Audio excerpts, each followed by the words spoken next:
In this week's show, our guest is Shaun Hamilton, a veteran of the U.S. Navy. He previously served in the Navy as a submarine nuclear operator, and he decided to come on our show to talk about his new book titled When Your Partner Says Me Too, Your Role and Responsibilities in the Recovery Process.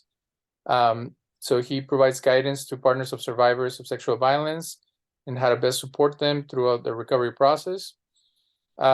So we've had guests from the Houston Area Women's Center, and we've talked about the impact of trauma, especially sexual trauma in the past. But we've never heard from, I'm part of this group where they consider me a survivor because I am the spouse of someone that lost somebody in the military. So it's almost like by association, you are dealing with the effects of the trauma of losing a loved one. And in your case, you are a survivor's support system. And that can be a lot because you're there with them through their most difficult times. Even if someone goes to a counselor, that's not in the moment of crisis that they go. They go after the crisis, or they call them while they're in the crisis. But to actually be there when these flare-ups and triggers come about, I'm sure is a lot to process. So can you tell us, how did you come about with the idea of writing the book, and what was your experience finding out that your partner had gone through this? Yeah, appreciate it, David. Again, thank you for having me on. I started because, well, it really just kind of was like a bomb that blew up in our relationship. At the very beginning, 2 weeks into our relationship, she got assaulted by kind of a, quote, friend of hers who had been in her life for a number of years. And it turned out that this dude had also assaulted 6 or 7 other women in the friend group.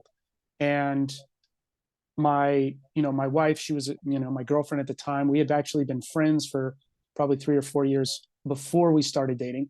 And so there was a real connection, and there was something that, we had to fight for in order to kind of maintain that relationship. There was a lot of trauma right at the very beginning of the relationship. There was a lot of doubt and uncertainty, from her side about whether or not she even wanted to, quote, kind of put me through this. And being that I've actually been a partner to a survivor, multiple times in my life. The first girlfriend I had in high school was a survivor of some pretty brutal things through her childhood. And so I kind of knew a little bit about what was going to happen, except this one was just way different. It was just really personal, really close to home. It kind of broke up her entire friend group.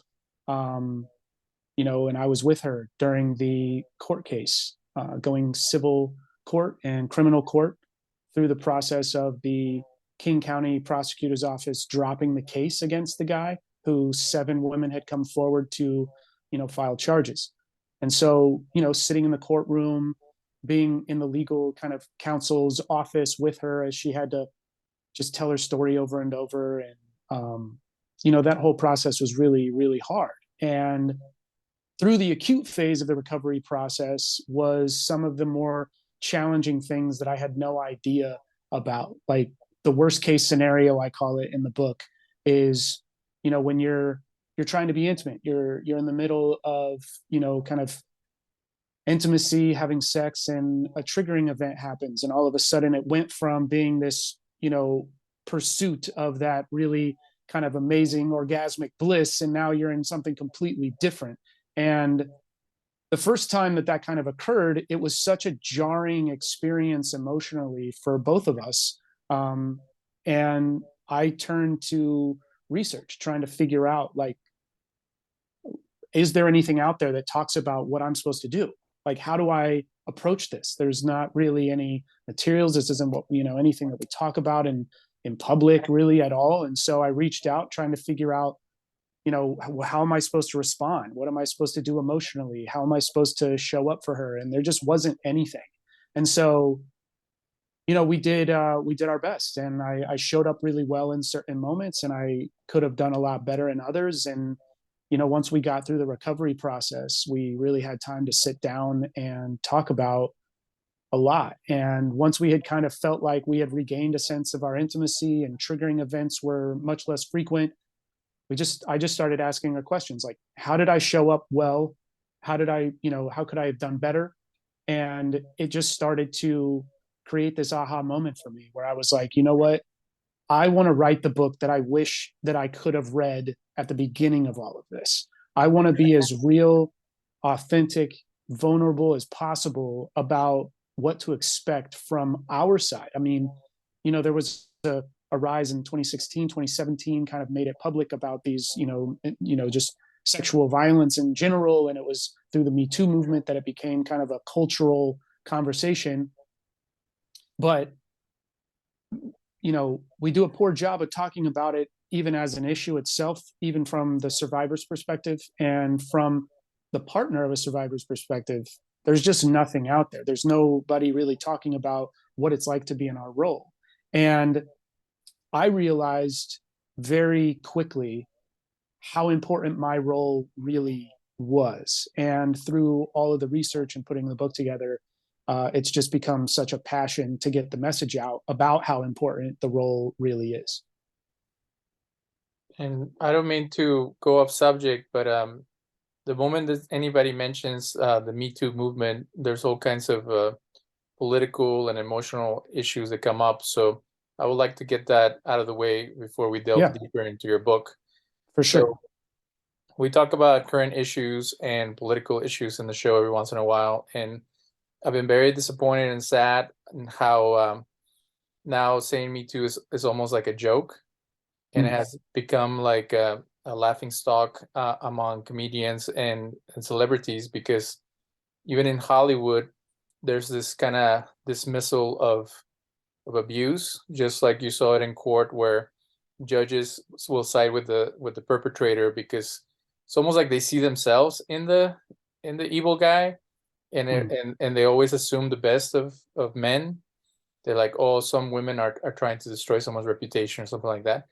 But I've heard that the death of the Me Too movement was when Joe Biden was accused by someone from years back of doing some inappropriate stuff, and because Joe Biden was the main contender against Donald Trump, they kind of swept it under the rug. So so now people talk about Me Too as almost like this thing that women like to throw in people's faces, and that there's and also from all the male activists who are really chauvinist, they try to dismiss it and minimize it because they don't like to confront the idea that there is such a thing as a rape culture, and that there is a good old boy system that supports men who misbehave and that treat women poorly. So it seems that nowadays you can make fun of nobody but women. They just had the Chris Rock special where he started calling women the B word and this and that, and people think it's funny. And the same goes for multiple comedians were minimizing Bill Cosby, minimizing the different producers and people who have been caught doing horrible things. Some of the abusers are even making a comeback. So this idea of using that term, I know it helps connect it with what the culture has like brought attention to, but then there's also so many political things that go with it. And I actually saw a YouTube debate where you had a student of sociology and women's studies debating some random dude who kept on saying there is no such a thing as a rape culture, and that he felt victimized by this idea that men should be accountable, and that men should be, in a sense, like the frat boy mentality needs to stop. That they feel like they're the victims and they're the people who are being attacked, versus taking seriously the concerns of women and their plight. How would you respond to some of the conservative types where they see it as like a war against men to even bring these things up, and that that is so easy to accuse somebody nowadays that that's why they don't want to talk about it? It's almost like the more you bring attention to it, the easier it's going to be for people to be thrown under the bus or placed in a compromising situation when it takes two to tango and things like that. They would try to put in front of the issue. Yeah. Well, there was a lot there to unpack, but let me just start with the idea of kind of the political, the seeming opposition it might that it might arise from the political identity around kind of the Me Too movement. And let me really address that, because I spend an entire chapter in the book talking about rape cultures, because I think it's actually not helpful to talk about rape cultures from a perspective of like an entire society quite yet, because I don't know that the individual person really understands what a rape culture is. And it is this buzz phrase that a lot of the like men's rights activists use as an idea that was just created by women in the 1970s here in America to disparage the name of good men. And I want to put that to rest, because it's absolute bullshit, and it's not really based in any kind of facts, because a rape culture exists at even the lowest level, right? And in the book, what I do is I do case studies around the Catholic Church, the Boy Scouts of America, and really trying to understand even the prison system, is really understanding what a rape culture is actually trying to say it is, so that we can identify who's actually benefiting from a rape culture existing, and then who's actually being hurt. And when we look at systems like and organizations that surround an individual, right? You can use the example like you brought up, Bill Cosby. Is the rape culture that existed around Bill Cosby is not saying that every person in the world is responsible for the rape culture that existed around Bill Cosby, but we have to be able to look at a particular person and say there's no way that they got away with that level of abuse for that long without there being a culture around him that protected that abuse. And so when we look at it, we can break it down even to the family level, which is where a lot of abuse is actually taking place when it comes to children, boys and girls. This isn't an issue that just affects women. This is an issue that affects men, women, children of, all ages and sexualities and genders. It's not something that is just specifically targeted at one demographic. And across all political lines, there's no one political party that's more susceptible than others. And when you look at the data and the facts worldwide,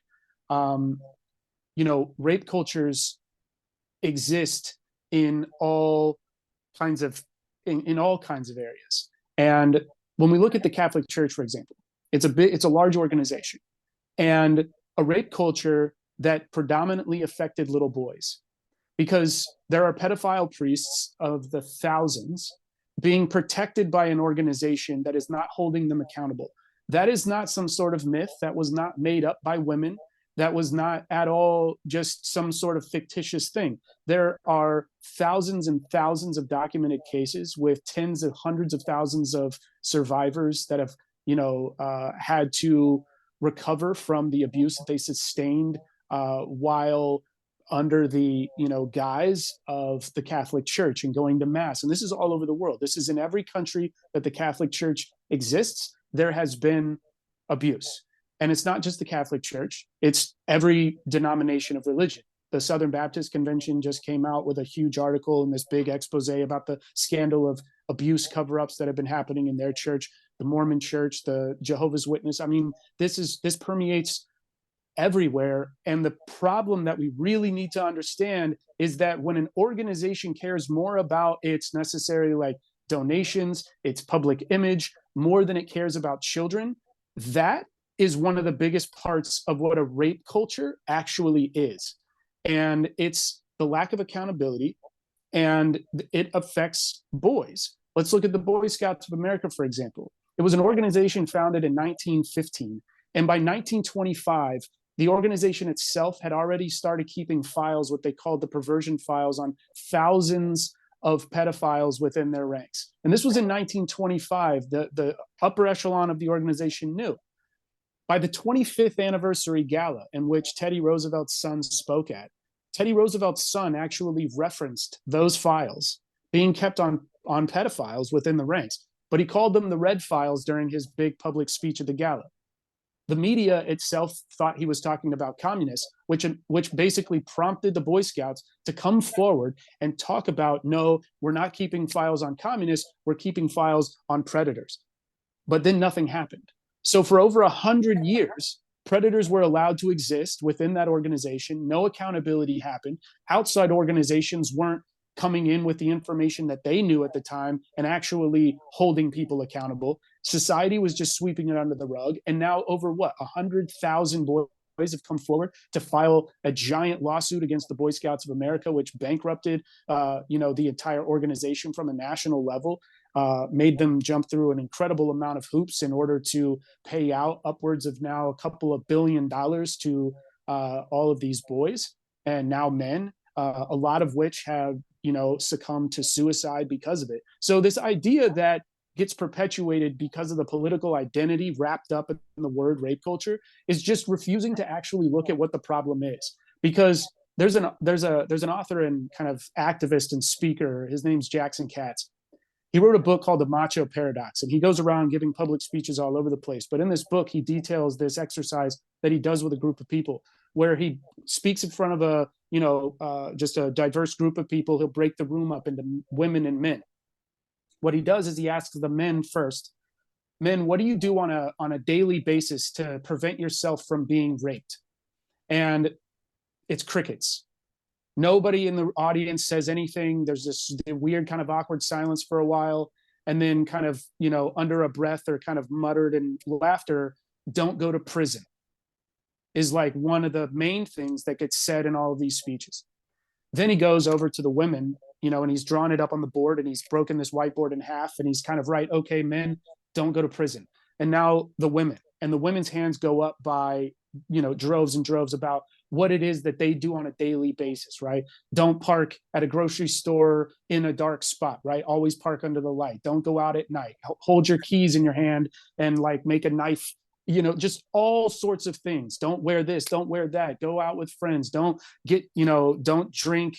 Don't leave your drink unattended there's so many things that women do on a daily basis that, they have to change their behavior because this is an actual threat.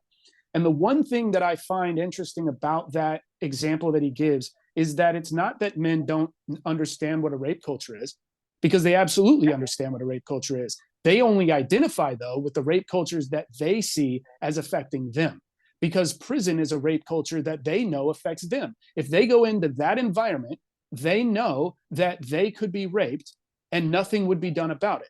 There wouldn't be accountability.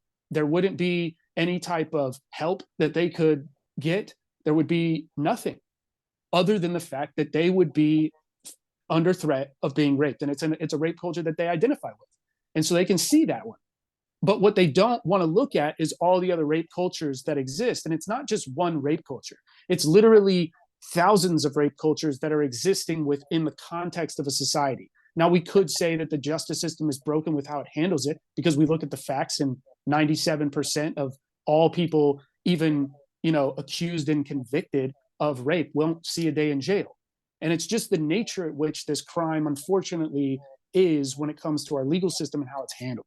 But that doesn't mean that rape cultures don't exist, because even at the very lowest level, where the biggest, I think one of the biggest parts of the pedophile problem actually exists is in homes, is the people who have kids that they are able to operate as a predator within the context of their own home.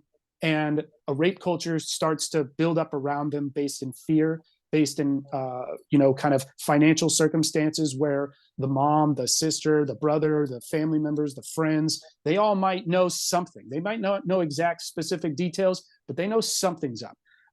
And no one says anything. The mom or the dad, they might not say anything because of financial situation where they feel like they can't get out of this situation. They might feel a sense of shame. They might feel a sense of that stigma, like, how did I allow this to happen? And they feel a big wall. And it's like all of that creates an environment that allows the abuse to continue to happen. And that's really what is at the heart of what a rape culture is actually.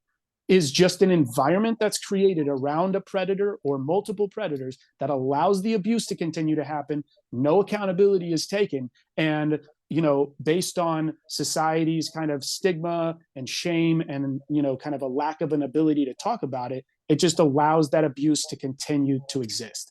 And so, I would push back against the idea that this is somehow a political conversation, because I would argue that the Me Too movement can really never die, in the sense that it's really just inspired people to come forward and talk about the abuse that they suffered. And you can't put that cat back in the bag. Like, there are way too many people now who have talked about their stories of abuse. And kind of touching on your point about the entertainment industry, I think one of the sad realities that happened because of the Me Too movement was the narrow focus around the entertainment industry that happened, because of the fact that it was like, oh, well, we knew that Hollywood had a culture, right? We knew that Hollywood had kind of that casting couch rape culture type of coercion, where it was like people in positions of power would use that to coerce women to do things sexually because they had their entire career in their hands. So we knew that that was kind of what was going on. But the problem is that when the Me Too movement came out, the media focused on that particular part of it, which is good that we're focusing on aspects and changing parts of culture. But when the entire movement gets looked at through that lens and that lens only, we missed out on looking at the Catholic Church as a rape culture. And all the Me Too stories that are coming out of that organization all over the world. I think one of the more crazy things I learned in my research when writing this book about rape cultures was Cardinal Joseph Ratzinger, who was at the top of the food chain in the Catholic Church in terms of all of those abuse cases funneling upwards. And we all know that nothing really happened. No accountability for these priests really ever existed at a big level. They always just kind of got moved around on some sort of kind of makeshift tour where they were allowed to abuse again. That guy, Cardinal Joseph Ratzinger, if you're not familiar with his name, went on to become Pope Benedict.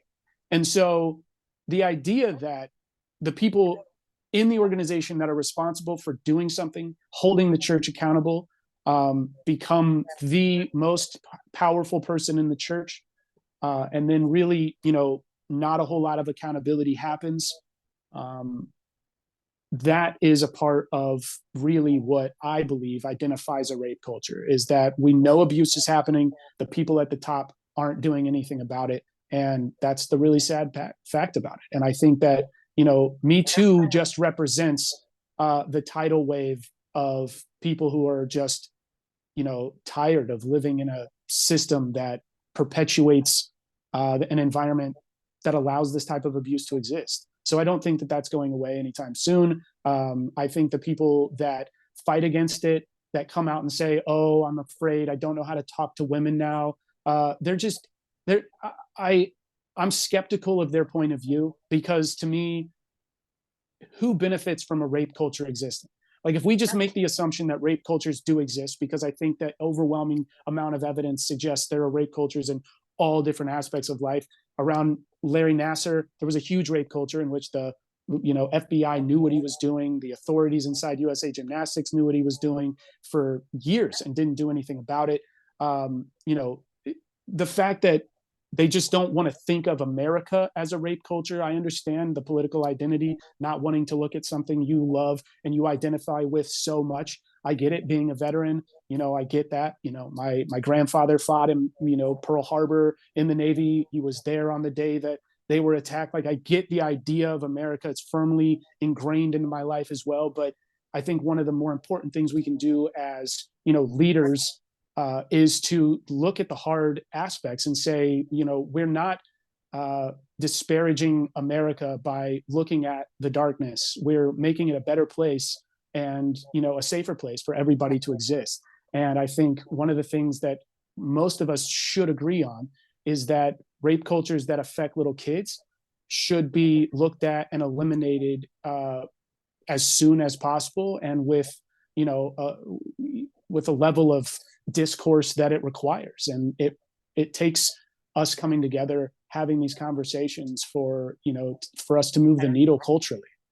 And so I would just push back on the idea that this is somehow some sort of political thing, like, man versus woman, when it's like rape cultures affect us all, and we have to get uncomfortable. We have to get comfortable with the uncomfort, right? It's a difficult conversation to have. There's nuances that exist. We can't have those conversations in a 30-second soundbite. So we have to do the hard work. There have to be leaders that step forward and, raise their hand to say, I will do the hard work. And then, all of the different talking heads and pundits that really don't want to have anything to do with a solution need to shut the fuck up. Like, they need to go away from the conversation if you're not going to be a part of it. Because if the only people that benefit from a rape culture, in my mind, are rapists and pedophiles, and the people that are kind of living off of maybe those people that are the predators who have gotten into positions of power and don't want that to change. And so that's something we have to address and look at. And it's like, if you're not going to, if you're not going to try and dismantle these horrible systems that are in place, I don't think that your opinion really matters that much in this conversation, to be honest.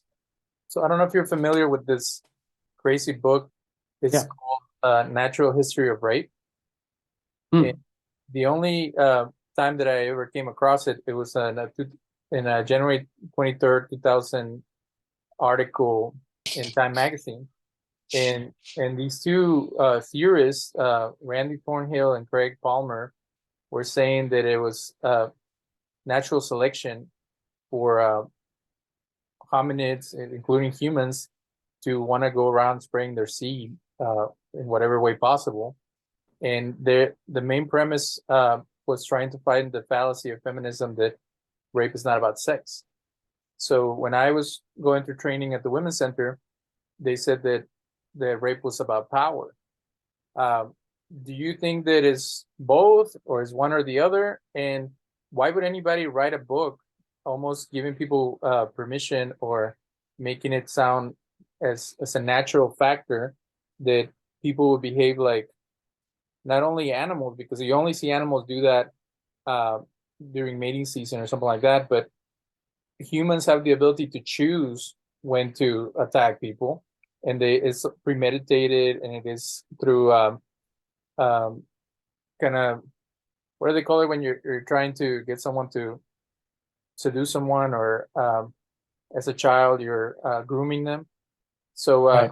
humans have way more control over their physical needs and wants, and then these guys go around saying that it's just a fact of life. So when you talk about it, it sounds like it's so common that almost you like, not trying to minimize it, but like almost like, if it happens that much, should we get used to it and kind of adapt to it, or should we be in constant fight and conflict? And the reason I say this is because when I worked at the Women's Center, I also became paranoid because we saw the worst cases, and then you start wondering, there's like a rapist under every rock. So when you talk about these rape cultures, it also sounds like it's so it permeates society and human existence. So what's going on? Is it like a moral failing? Is it a spiritual destructive element that plagues us, or is it just that this wild need to control and to dominate people?